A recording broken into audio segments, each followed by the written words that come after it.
Hi, today I am going to share something that I genuinely feel super excited about. I I've been pondering this week, what shall I be doing a video on? And I've been really keen on doing something around loops.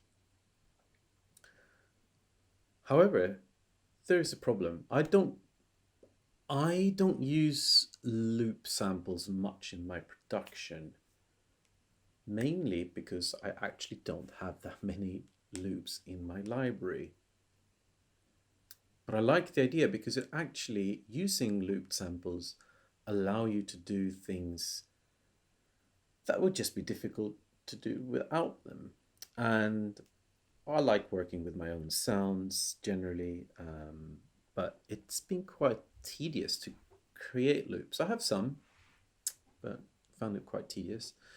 So I've been plotting for the last few days to build a loop generating machine so I could just build up a battery.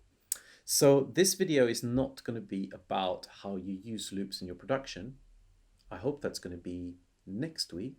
This is going to be about my idea around a loop generating machine. So I have built this thing. I'm just going to play what I've done, so you just get an idea.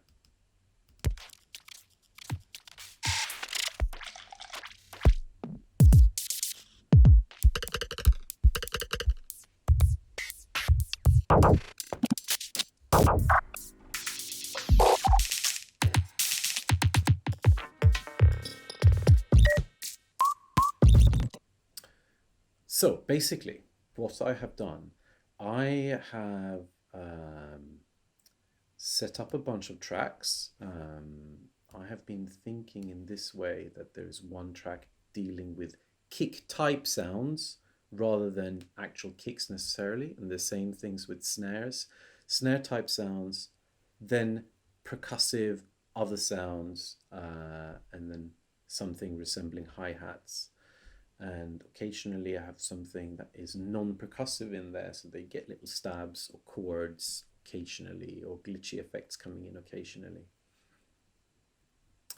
And then all of these tracks go into the effects chain channel, which is a whole bunch of effects that are turned on and off randomly.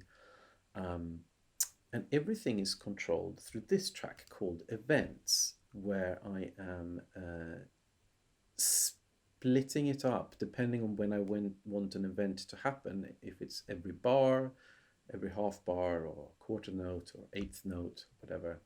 And then I got, actually remove that one. And then I got a channel for resampling. So I've set this up as a bit of a template. I understand this may look quite overwhelming.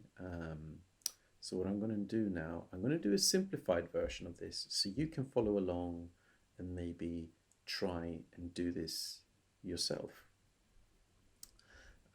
So what I'm going to do, I'm going to show you some of the basic things here. So we create a new live set. We don't need to save that because we've got that saved safely somewhere. So with this technique, you can just generate, like in a few minutes, you can generate hundreds of different loops. So we're going to start off setting up our channels. So we've got a bunch of MIDI tracks. So we got one that we can call kick, snare, and we can have another one called percussion. Just call it perk. Another MIDI track, call it hi-hat. What am I doing? Hi-hat. And another one which is going to be the effects chain, which is also, that's an audio track, not a MIDI track.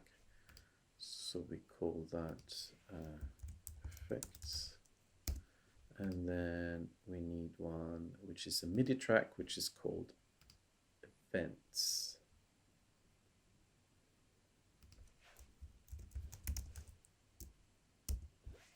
And then we need one for our resampling. Resampling. Okay, so what we're going to do now, just to demonstrate, let's do the percussion track.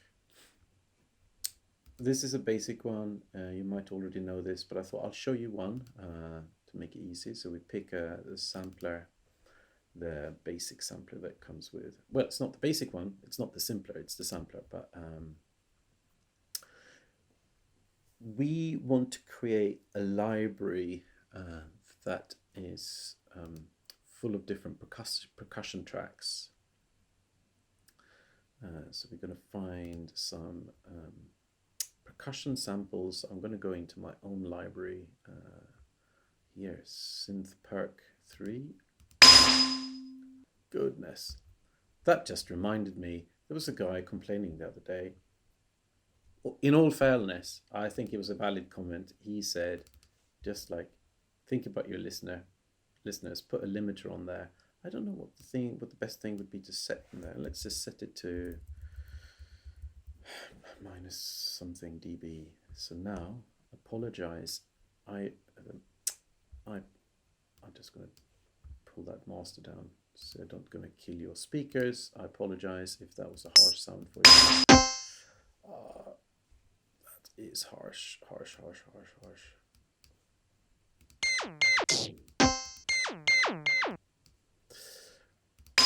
Okay, those samples will do. I'm going to take this library and drag all the samples into the sampler. And what we're going to do next, you click on zone, and here you can see the list of all the samples that we've just put in.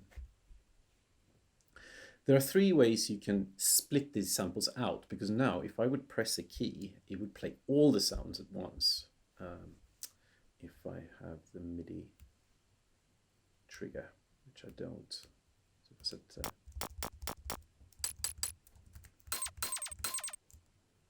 I don't think that's even a middle C, is it? That's it. But we don't want all the sounds to play at the same time. So we don't want to split it across the keyboard. We don't want to split it based on the velocity of the key. We want to have the sample selector, which is that one. So we select them all, hit the left mouse button and choose distribute ranges equally. Now you can drag this blue thing around and then you can play the different samples. Then we're going to put this in a rack. So we do Command G or Control G, I suppose, on a PC. Click on that button, which reveals these macro controls. Where has the blue thing gone? There.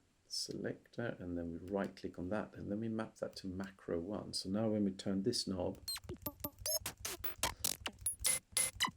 you can hear that we are playing the different sounds. And then we can just change the envelope a bit. Then also with percussive sounds, generally sounds better if you don't have polyphony, because if you have longer sounds, then they start overlapping and it just becomes noise. So if we set that to 1, this is under filtering global, and then we go into voices and set that to 1s. So that stop. So then when the next sound comes in, it will interrupt the previous sound if it's still playing. So okay, so we got some, can make them go short. Got a bunch of those. Then I have actually set up to make it a bit easier, because now you've seen the process of setting something like that up. I am gonna take something I have prepared earlier. I've went through, because often when I generate my samples, I generate hundreds of them in one go. Some are great and some are not, are less great, but the process is quick and all of them just goes into the library. But I spent some time this weekend to just go through and pick the ones that I liked best. And again, those percussive sounds, like, yeah, I suppose you can describe them as percussive, but they are not something that you would find in a traditional drum kit. And the same thing here, when I say snare here, just imagine a type of sound that could do the same job as a snare rather than an actual snare drum sound. So I'm going to go into my presets, and then I'm going to percussion, and then we have my snares here. So I've set up one of those libraries here already. You can see I've got loads of different ones, and it's got that macro set up. So if we just change that, so I'm being triggering lots of different sounds, and then I got something for kicks here. Lots of interesting sounds. These do not come from any library other than my own. I've synthesized these sounds from scratch. But you can obviously use whatever library you have at hand, something you might have generated yourself or downloaded libraries off the internet. If you want something slightly more unusual that you may not already have, you can, if you sponsor me on Patreon, I'm going to give you these two, the kicks and the snares. Oops, I got the same with the kick. What am I doing? Oh, I'm triggering both here.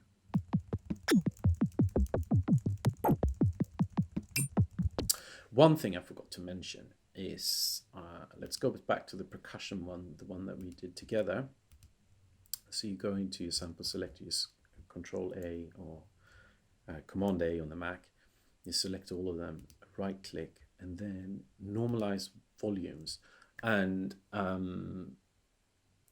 for a reason that I'm going to explain later, some of my sounds are not necessarily normalized. It's because I've been a bit sloppy really when I created some of these libraries.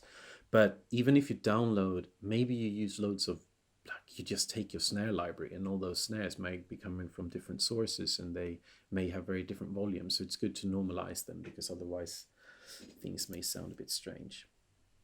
And then have I created a, I have not created a hi-hat library, but I could do that quickly actually. I'll just do the same thing. I just take a sampler, and I got in my user library samples. I know that I do have a library full of sounds that are like hi-hats somewhere. Did I call them processed hats? There we are.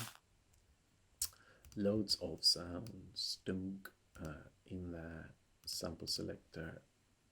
Distribute ranges equally. And then we group that, and then click on that one to reveal the macros. Back to that, and then right click, choose to macro one. Where do we have the hats there? And with this particular library, because they're hi-hats, this is actually quite good practice. Like, either you can use a filter or you can use an EQ. So these different sound categories, you can shape them a little bit, because so they don't overlap so much. I think a lot of the hi-hat sounds that I just generated, they actually have some bass frequencies in there sometimes, and I just want to make sure that we just got nice hi-hatty sounds.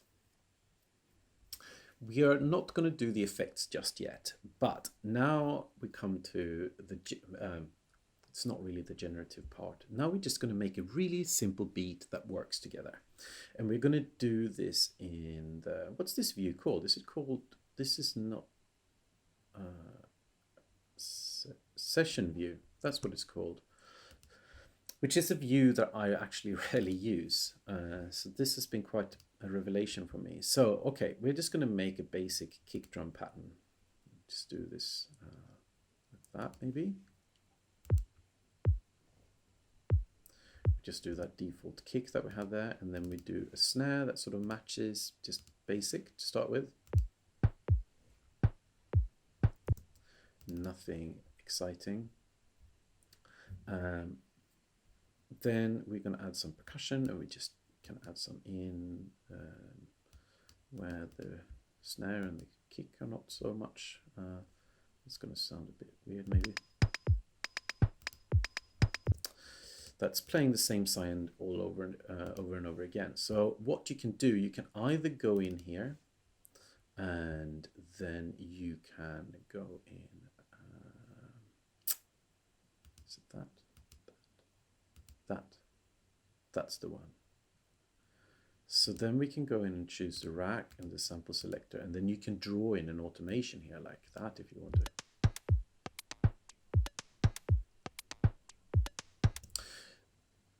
So basically what we did here, we chose the rack itself and then macro 1, which we set to the sample selector, and then we just drew in the automation. So it's basically, you can see how that is turning now. Now that's going to loop the same over and over again. There are lots of things you can do this. I have a previous video on how you can get around that repetitiveness, but I'm going to use my usual go-to tool. We're going to remove that automation, delete automation, and then we are going to actually, we are going to put in my all-time favorite super basic Max for Live device that you can also download from my Patreon, which every time it receives a MIDI note, it generates a random value. So now we're going to get lots of different sounds, and then you can also randomize other things like the decay, for example.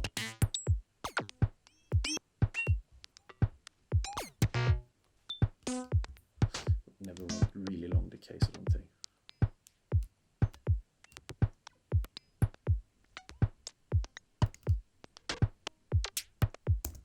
Okay, so there we go. Now we got a little beat going. We need some hi-hats as well. Let's just do hi-hats on every 16th note. Is that going to be too fast? They're certainly too loud. Just going to...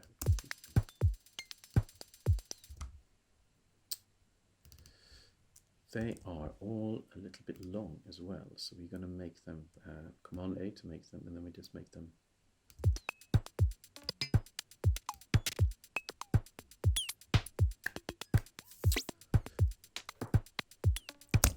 Okay, so now we've got a basic beat going. There's nothing very random about this yet.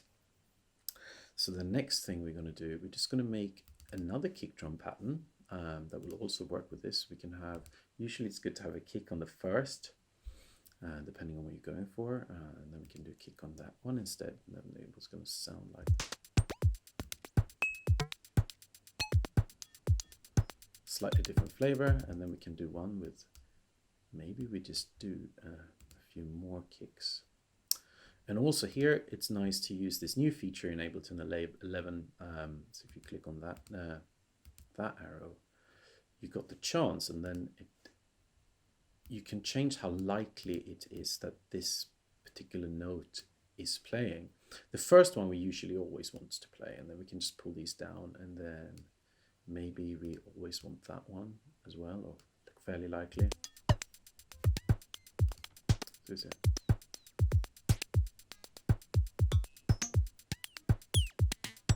So sometimes they will play and sometimes they will not. So you can create a bit more random variation that way. Let's make some more. We can do one which is going to be a bit more. Try this. What's that going to sound like? Sounds pretty good. Do one more, and then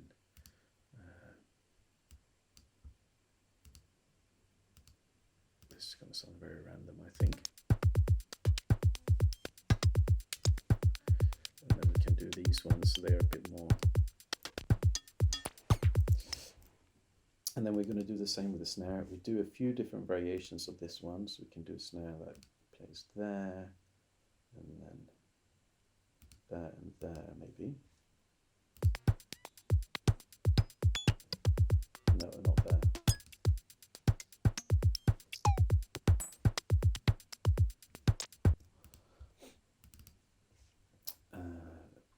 Do that one, maybe like that, that, maybe. Do you want that one? Okay, and then we can just do.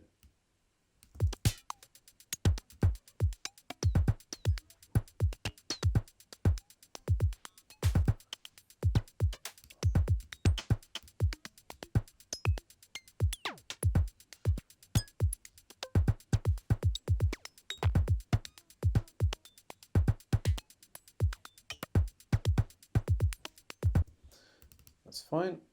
We can do one that is, we'll do there and there and there.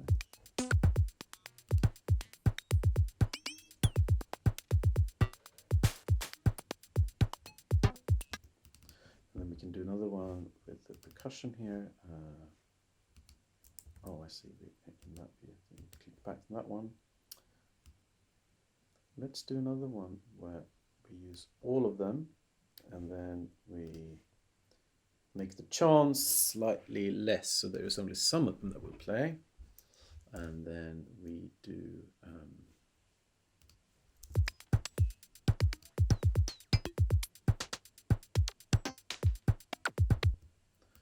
we can do one with some triplets in.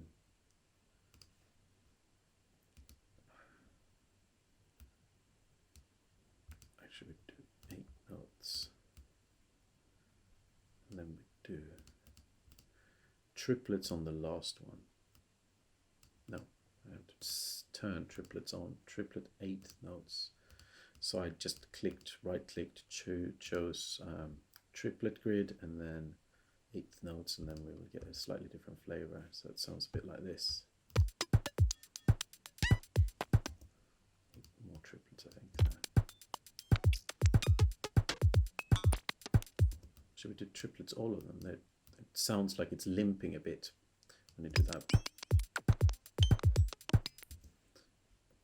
And then we can do, let's make them shorter.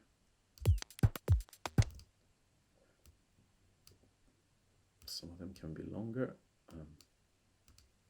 Just the hi-hat thing.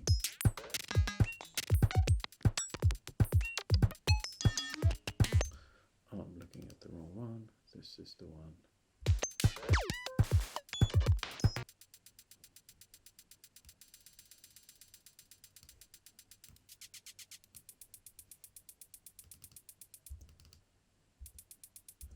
And I'm thinking I'm doing the hi-hat, and then I'm actually doing, gosh. All right, it's been a long day. It's been a long day. Let's go back. Okay, and then sometimes we just want a really long one. Oh, we want a really long one, maybe right from the beginning.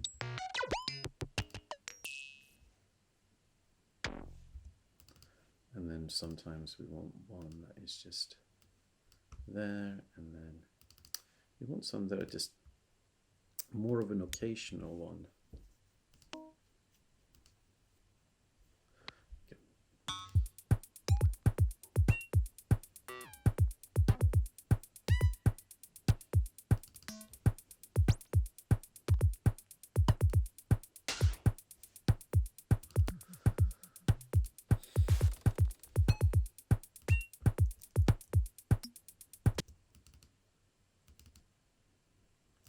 Actually, we can take those from there and just put them in the hi-hat lane as well. You can do one simple hi-hat, which is going to be just like that, maybe.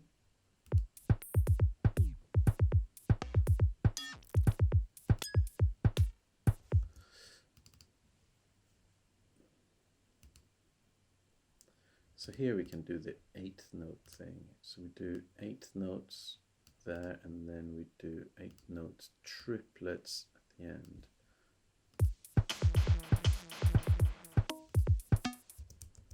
Oops. Then we make them shorter, and then we can make those ones can be shorter again. The last one can be long, maybe.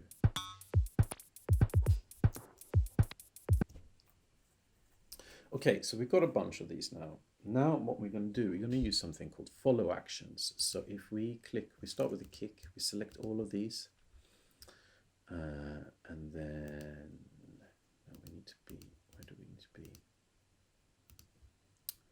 Click on the kick header there, and then that's the button we want to click. And then it shows follow actions. We're going to select all of the clips here, click follow actions, enabling that. Just a quick lesson on follow actions if you haven't used them before, which means that when a clip has played till the end, what do you want it to do next? So the default here, if you set to follow action, is go to the next one down. But we just want to jump to any other track. So it's just going to pick another random kick drum beat. You have a crossfader here, how likely it is, and you can have two different types of follow actions. We're just going to stick to this. Keep it to the left, other. And we're going to do that with all of them. Click on there, turn follow actions on, set that to other, percussion,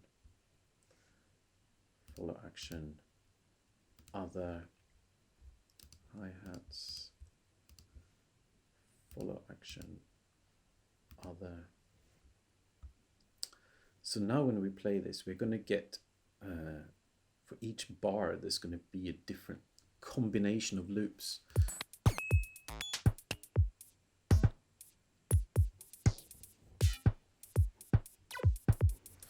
So you can already hear that we're getting different loops, but at the moment it's pretty much all the same sounds, apart from percussion that is just running randomly. Therefore, we are going to want the events channel, where we are going to set up, was I clear? Yes, I have saved it. I'm going to, rather than doing it from scratch, I'll do it from scratch actually, so I can show you if you are not super familiar with this already. So we are going to use for this, any step sequencer would do, well, I can't say any, but any standard step sequencer that you can get with Max for Live. So for example, the step sequencer, I'll put you a link in the description. It's free to download. By default, I put in there, I have no instrument in here. So when I'm playing this, the step sequencer is not going to trigger any melodies. We are not interested in that in this case. We are just interested in using this to generate events. So I'm going to group this.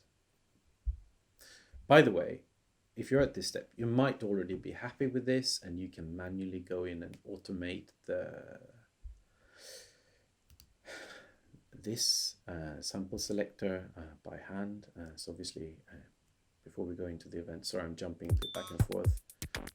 So if we want to change the snare sound, we can just...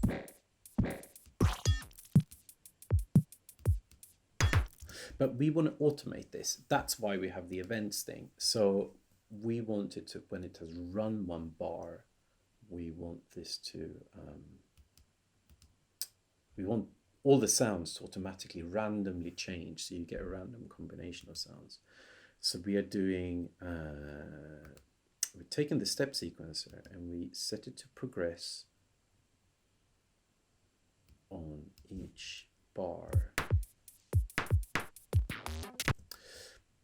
And we put this in a group. We're just going to do a few in this one. I've set up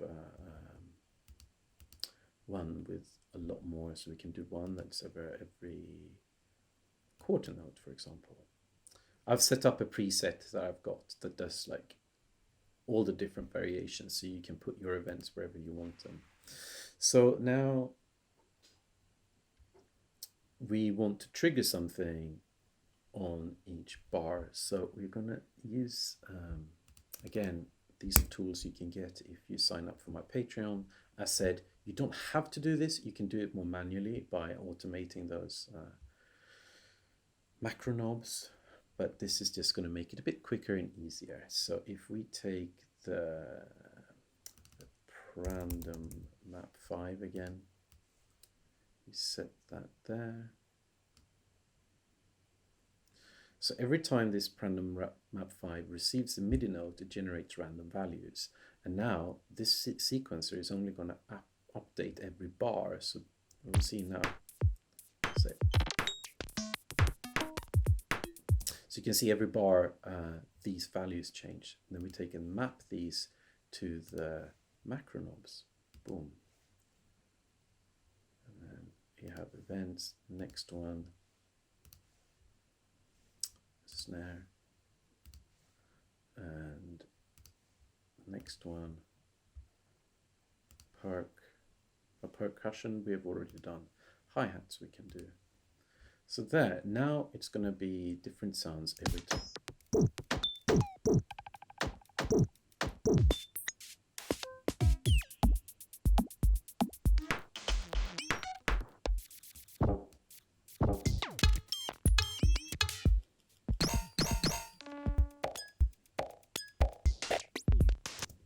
Okay, we already hear that this is just going to end up as an IDM fest. That's fine. And just to create a bit more variation and a bit more interesting to your loops, we're going to send all these into the effects channel. So audio is currently going to the master channel, but we want to send this to the effects channel. Effects.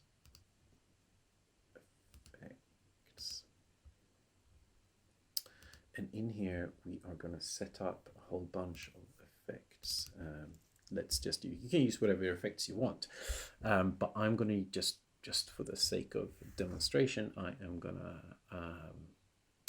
just use some of the Ableton stock ones. So maybe we can do the bit crusher, for example.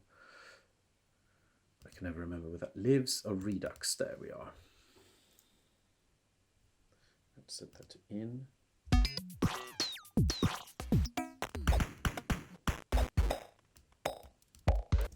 So now we can also set this events thing here. We can change, we can randomize the bit crusher, so the settings will be different every time, every cycle. And also in this, we probably don't want to pull the bit crusher all the way down. Because then it's just going to crush it too much. So we're just going to set the lower limit. We just turn the percentage up.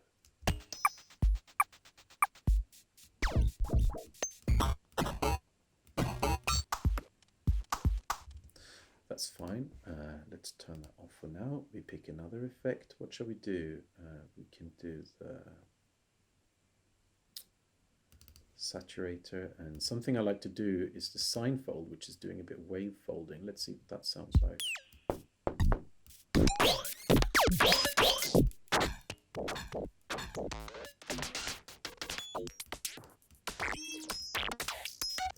Okay, it gets very crunchy. That's fine. So we have run out of channels on that one. So we're going to pick another. Maybe that one can change every quarter note. So we get a bit of variation within the beats. So we do that on this other channel here. So running in parallels, every quarter note is updating. So that one, we go into effects and we change that. And then we can also add this, which adds a bit of easing to it.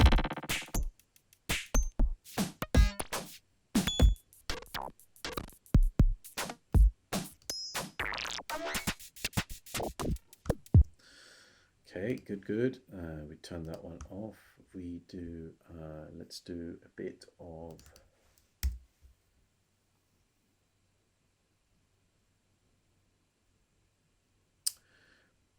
what else can we do? We can use that new thing in Reverb, the spectral resonator.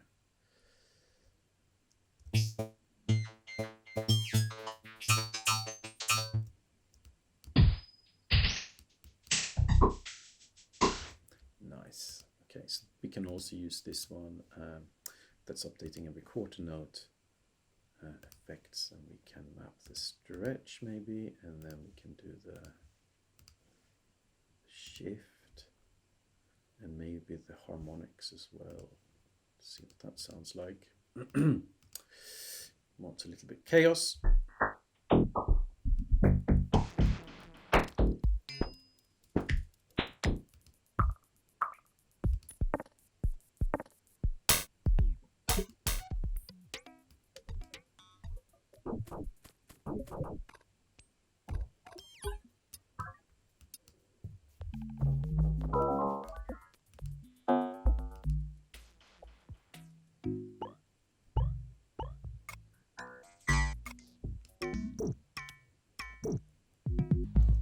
Maybe we can actually automate the dry wet as well, so we get different amounts of effect.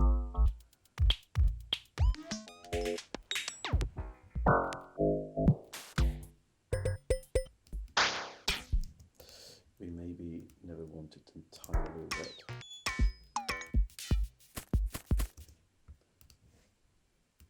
Okay, let's do one more.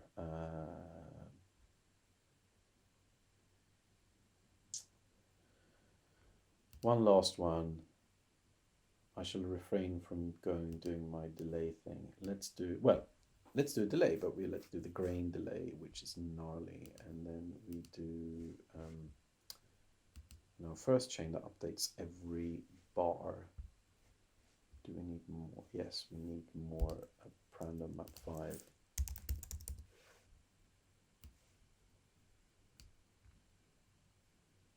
Boom.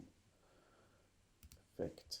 Then we change the frequency, and we go in and change the pitch.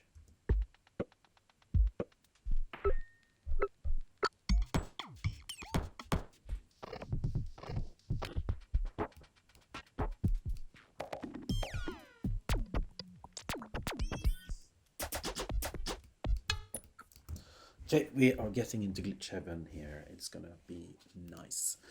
The other thing we want to do now, so we've turned all those different effects off. Then we can use this other TFP device called random on off, and we place that inside here as well, in the one that updates every bar.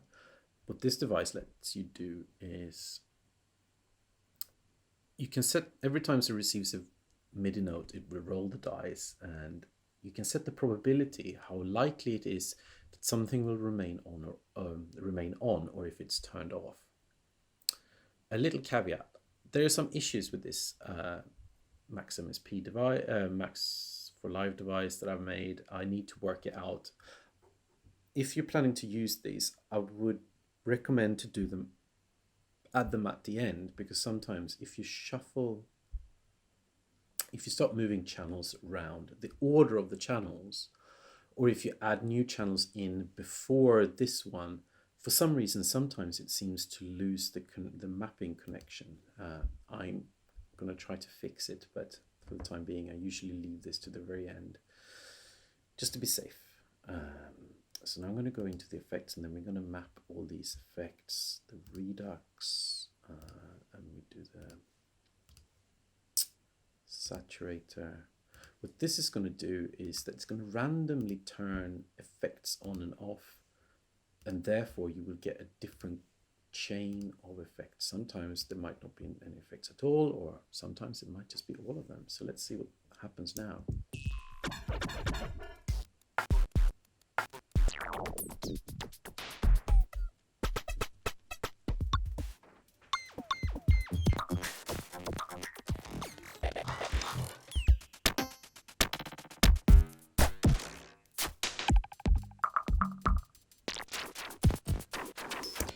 Okay, you get the idea. And now, this is just a basic setup. I'm gonna, the other one I've set up is in a way more complex than this. I've done more. I've wrapped things inside the channels and stuff. But I think this, like, hopefully you could follow on, and you can make your own one with your own combinations, and you can have as many of these tracks as you like, or as many as your computer can handle. So what we're going to do now, we're going to set this to resample. Hit record, turn that off, and then let's record.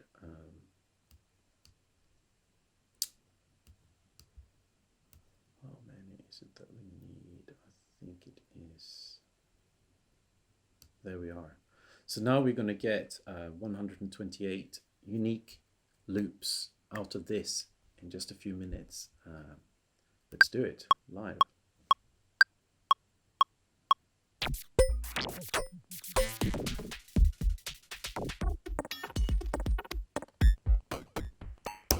That volume looks very low. That is because I have turned down the master volume. See if I can turn it down a bit in OBS, so I'm not going to kill your headphones. Oh, it's obviously this one. Can I do that?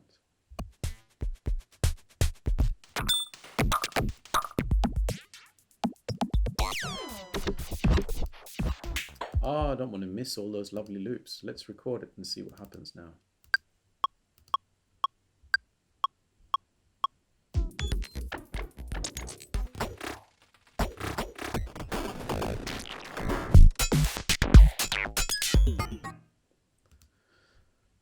do it in a different way. I don't want to kill your ears. I'm so sorry if I am screwing that up. I need to work on how I do this. My sincerest apologies. Let's do this again. Rather than resampling, we can just sample the effects channel, because that's where everything is coming in from. So if we just put a limiter at the end here, I just want to make sure that we get a bit of decent volume through. Let's put a limiter on.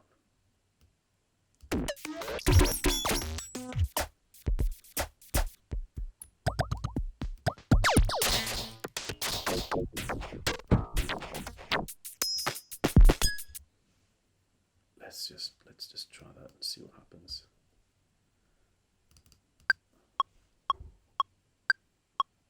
Meow.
Actually, I'm not gonna, I don't need to let you sit through all this. I can do that later. I've also recorded a bunch of these before. So if you, again, sorry for plugging it, if you want to sign up to my Patreon, you will be able to get all these sample libraries. You will get a few hundred, at least a couple of hundred samples that I've generated in this way. But let's have a look at this. So if now, if you don't know this trick, so we created a long sample here. So if we just solo that and listen back to that, we got all these different loops, but they obviously just in one long big sample now. So if we do, no, that's not what I wanted to do, apologize. Right click and then slice to new MIDI track. And we want to slice it by bar. You can do like the built-in one that will map it across a drum rack. You can do all these different ones. I've created my own one, which just puts it in a sampler and maps it across the keyboard. I should do a video on how to do that. I'm not going to show that today. So now if I put that in Solar, does that work? Why are you not making any sounds?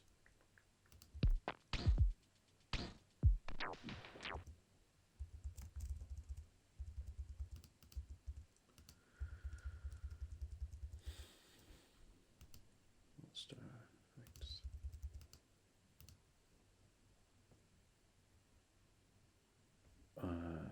Why am I stupid? What am I doing wrong?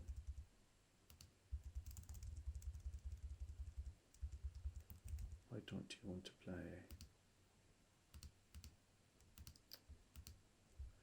Anyway, it should play when you press across the keyboard. I don't know why that's happening, but it's automatically split up all the samples and map them across the keyboard here like we saw before. You select all of them. And what we can do now is a clever thing. If you go in here and if you choose crop to sample, it actually crop sample, it actually saves them out to your hard drive. Now here's the thing, Ableton. I don't think, probably no one from Ableton will ever watch this, but normalize volume. I mentioned that before. It will take all these samples and increase the volume as much as you can, but it actually doesn't save that out. So even if I crop the sample after doing that, it doesn't include the normalization. It just includes the original sample. So you will have to, the quickest thing is to use something like Audacity. Ah, here we are. That's why. Why are they all silent? Oh no, they're not all silent. Let's do that again.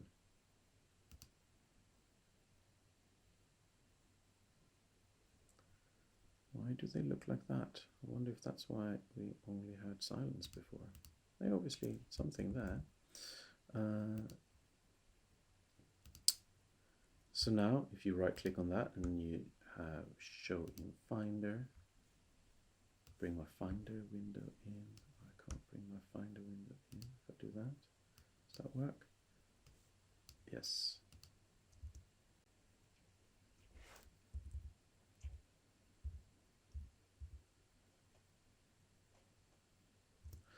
Okay, we got all our samples there. I think these ones are fairly normalized anyway, so I'm going to cheat. So let's do kind. And then we remove all these ASD MacPoo files. And let's quickly rename them to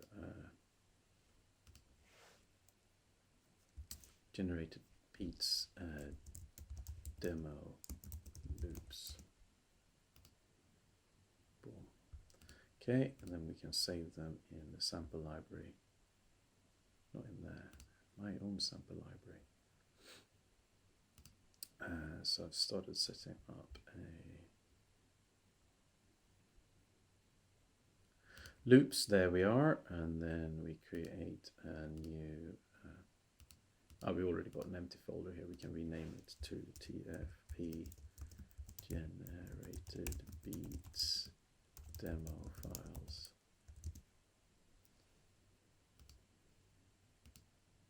Okay, why that? Why is that? TFP.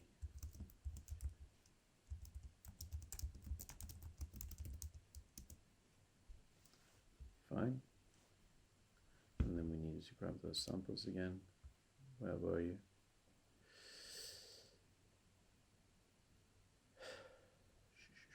Show in Finder. Why am I blind? Where have you gone?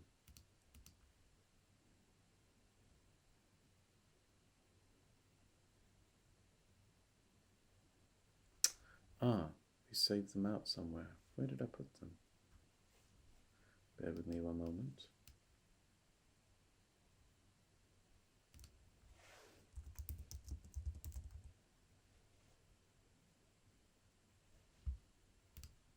Does this take me to the right place? Nope. Oh, what a twerp I am. I've closed the folder somewhere. Okay, but I can do this if we just crop that one sample.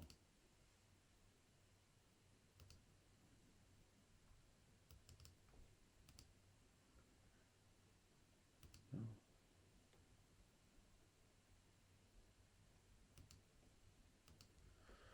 What have I done?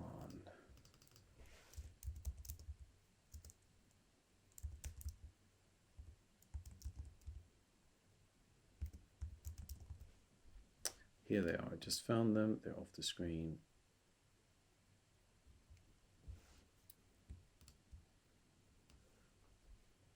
Sorry about that interlude. Forget about that. So now we've got our samples here. Some nice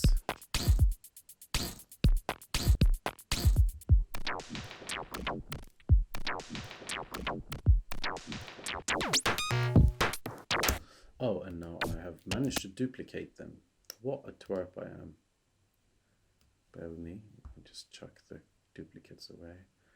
Gosh, this is going to be the worst video ever. But we can live with that, can't we?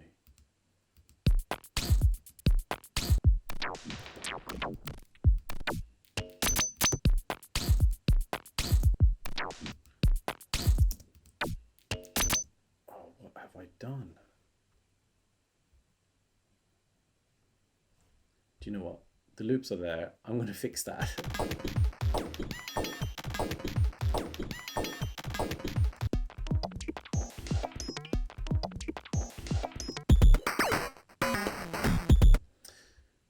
can show you some that I've done earlier.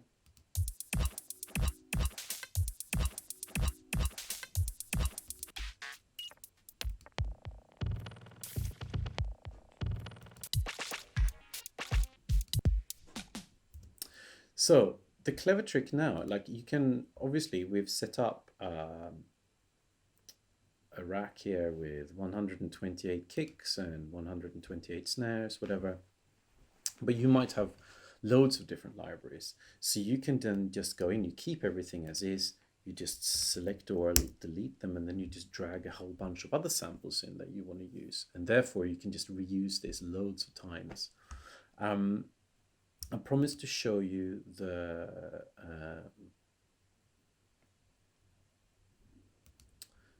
what was different in mine. Still working on it, so I'm probably gonna, I'll see if I can actually set it up as a good template.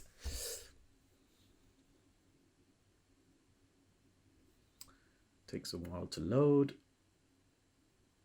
I've almost been doing this for an hour. It seems to be a bit of a thing for me now to do things for an hour in these videos. And now including waiting while we're watching a spinning ball of death. Here we are. Okay. So what is different in mine? Obviously, I got loads of clips happening here. The other thing I've done in the effects chain, I have not, I realize, but I will fix that. I'm going to put all these effects that I have chosen for my effects chain inside a MIDI rack, one of these. Where do we have them? MIDI effects rack. Like basically you can put an effect in here and then you hit Command G to group it.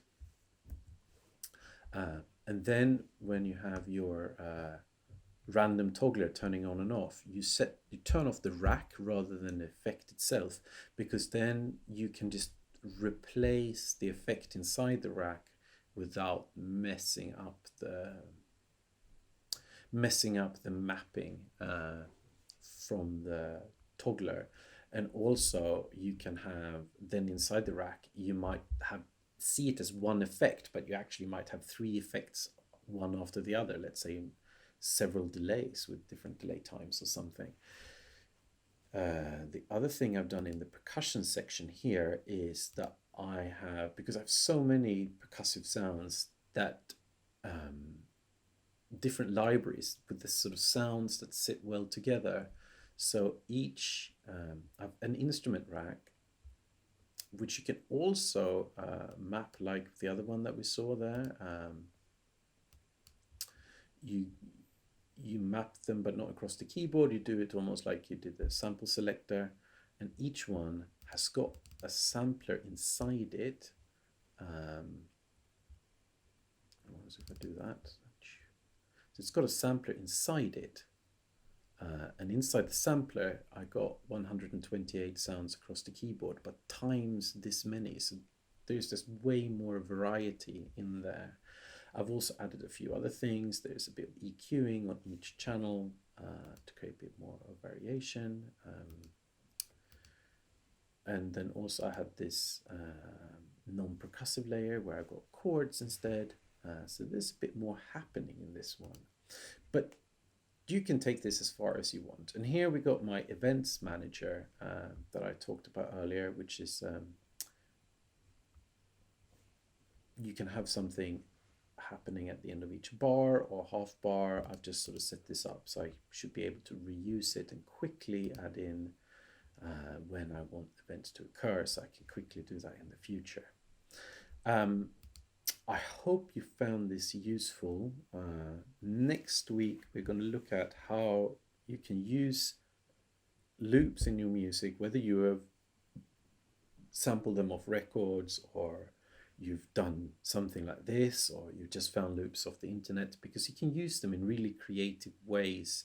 And especially if you just even have just a 1 bar loop, how you can make that quickly turn that into loads of different variations and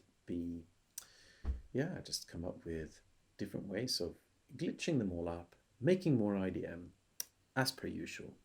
So I am now going to render out this video and then I'm going to put it on Patreon. So the things you will be able to download, a bunch of these loops that I've made, there will be at least a couple of hundred, perfect for your IDM stuff. You can use them as you like. I will also put in there my rack with kick samples and also the one with snares, just in case you're feeling like you're overusing your 808s and 909s or whatever else you might be using. And if you just want some fresh sounds, that might be nice for you. Okay, I hope you give me some feedback if there is anything you like or don't like. And again, apologies for if I played some very loud sounds for you. I am going to try to sort that out for my next video. Thank you. Bye.